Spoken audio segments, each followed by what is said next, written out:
की तरफ एक रेजिस्टेंस एरिया देखने को मिल रहा है जो कि ये 570 से लेकर 575 तक का ऊपर की तरफ रेजिस्टेंस है, जहाँ से मार्केट बार बार रेजिस्टेंस लेते हुए देखने को मिल रहा है। और अगर डेली लेवल पर देखेंगे तो यहाँ से हमारे लिए सपोर्ट एरिया क्रिएट करके अपसाइड की तरफ जा चुका है। ठीक है, चलिए अब इसको इंट्राडे में स्प्लिट कर लेते हैं। 15 मिनट टाइम फ्रेम पर देखेंगे, पर 15 मिनट टाइम फ्रेम पर देखेंगे तो एक सपोर्ट एरिया से रैली दिखाते हुए देखने को मिला है। और लास्ट ट्रेडिंग सेशन में हमारे लिए गैप अप होने के बाद साइडवेज मूवमेंट ही फुल डे देखने को मिला था। तो कल के दिन एक साइडवेज मूवमेंट में अगर इसी एरिया में ओपन होता है, जो ऊपर की तरफ हमारी रेंज होगी 525 एंड नीचे की तरफ जो हमारी रेंज होगी वो होगी 518। अगर हमारे लिए इसी रेंज में ओपन होता है 525 से लेकर 518 के बीच में एसबीआई बैंक, और इससे अगर ऊपर की साइड ब्रेक करता है 525 के लेवल को, तो इजीली ऊपर की तरफ जो टारगेट देखने को मिलेंगे हमारे लिए, फर्स्ट टारगेट हमारे लिए ऊपर की तरफ देखने को मिलेगा 530 का, एंड सेकेंड टारगेट 536 का लगाकर रख सकते हैं अप साइड की ओर, क्योंकि हमारे लिए मार्केट में एक साइडवेज मोमेंटम देखने को मिल रहा है, थोड़ा सा हॉल्ट करते हुए देखने को मिल रहा है। एंड उसी सिनेरियो में अगर मार्केट में इसी रेंज में ओपन होने के बाद डाउन साइड को ब्रेक करेगा तो इजीली अच्छा टारगेट देखने को मिलेगा, जहां से हमारे लिए 15 मिनट टाइम फ्रेम पर एक स्विंग बनाया है इस लेवल का। ठीक है, फर्स्ट टारगेट तो हमारा ये रहेगा, छोटा टारगेट है 515 का, लेकिन जब 515 को ब्रेक करेगा तो इजीली नीचे की तरफ टारगेट देखने को मिलेंगे 512 तक के टारगेट डाउन साइड की तरफ देखने को मिलेंगे एसबीआई बैंक में। सो ये फर्स्ट स्टॉक हमारा है एसबीआई बैंक। सेकेंड स्टॉक को अगर हम देखेंगे तो सेकेंड स्टॉक है Tata Motors. Daily time frame पर थोड़ा सा देख लेते हैं।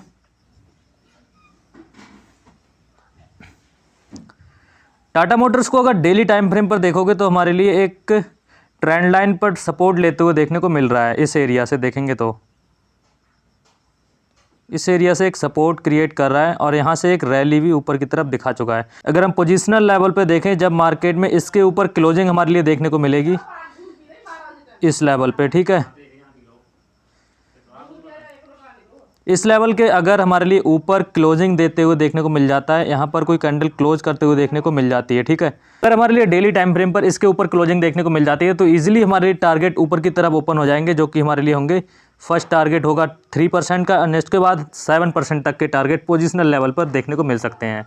सो अगर 15 मिनट टाइम फ्रेम पर देखेंगे तो हमारे लिए एक मार्केट ने यहाँ पर हॉल्ट किया है, काफ़ी टाइम से इस एरिया में हॉल्ट करते हुए देखने को मिला है, ठीक है।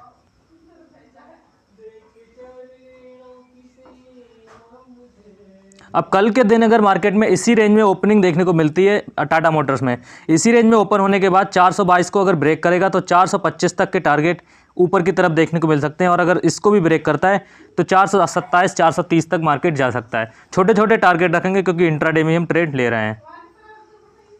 डाउन साइड की अगर हम बात करेंगे तो डाउन साइड यहाँ पर अगर इसी रेंज में ओपन होने के बाद डाउन साइड नीचे आएगा तो अच्छा टारगेट देके जाएगा इस एरिया में, क्योंकि मार्केट ने कोई थोड़ा सा स्विंग बनाकर अप साइड में ही ट्रेंडिंग में देखने को मिल रहा है। अगर 15 मिनट टाइम फ्रेम पर देखेंगे,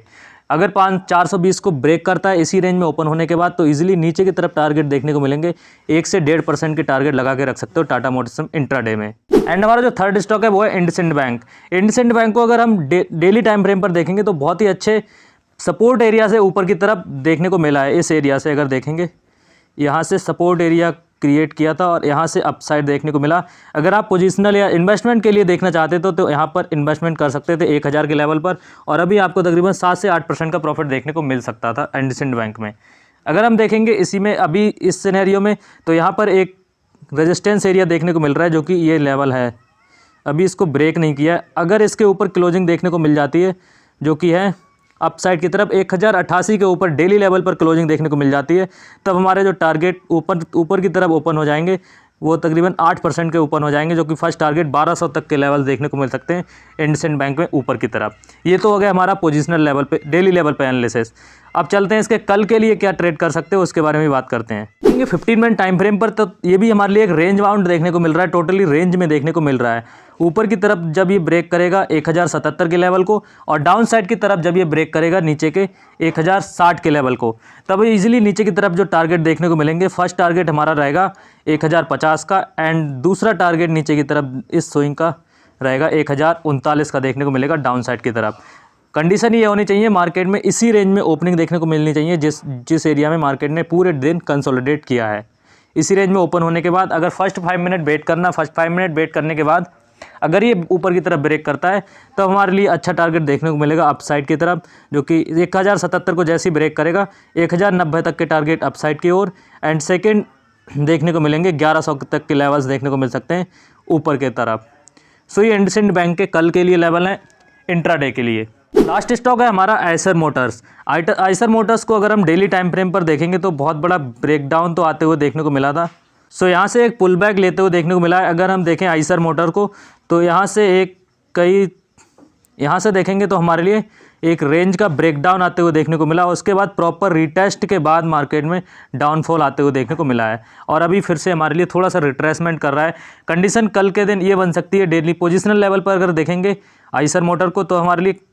ये कंडीशन बन सकती है कि मार्केट में थोड़ा सा रिट्रेसमेंट करके प्राइस एक्शन बना के डाउन साइड की तरफ आ सकता है, या दूसरी चीज़ ये हो सकती है कि यहाँ से मार्केट यहाँ तक रिटेस्ट करने आए और यहाँ से फिर से डाउनफॉल कर सकता है, या हमारे लिए स्लो एंड स्टेडी ऊपर की तरफ प्राइस एक्शन बनाते हुए ऊपर की तरफ निकल जाए। बुलिश हम जब ही होंगे जब हमारे लिए 3100 के लेवल के ऊपर डेली टाइम फ्रेम पर क्लोजिंग देगा इस लेवल पर, ठीक है।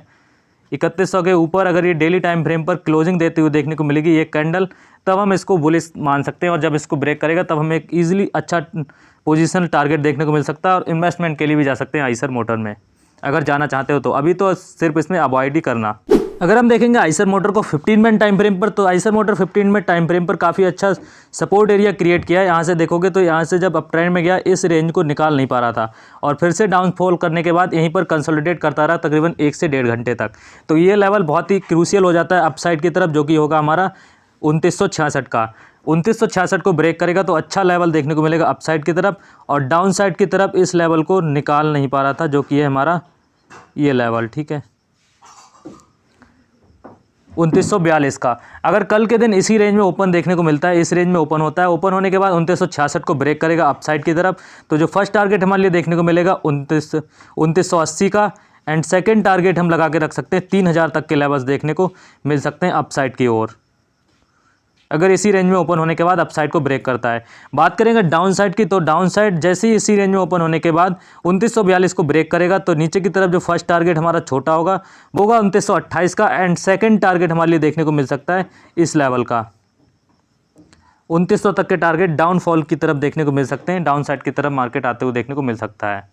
आइसर मोटर को कल के लिए ट्रेड कर सकते हो इंट्राडे के लिए, ये कल के लिए लेवल्स हैं। तो ये इंट्राडे स्टॉक्स हमने कल के लिए दिए हैं, उसी के साथ साथ हमने डेली एनालिसिस भी बताई है। अगर आप इन्वेस्टमेंट करना चाहते हो तो किस तरह से इन्वेस्टमेंट कर सकते हो इन स्टॉक्स में,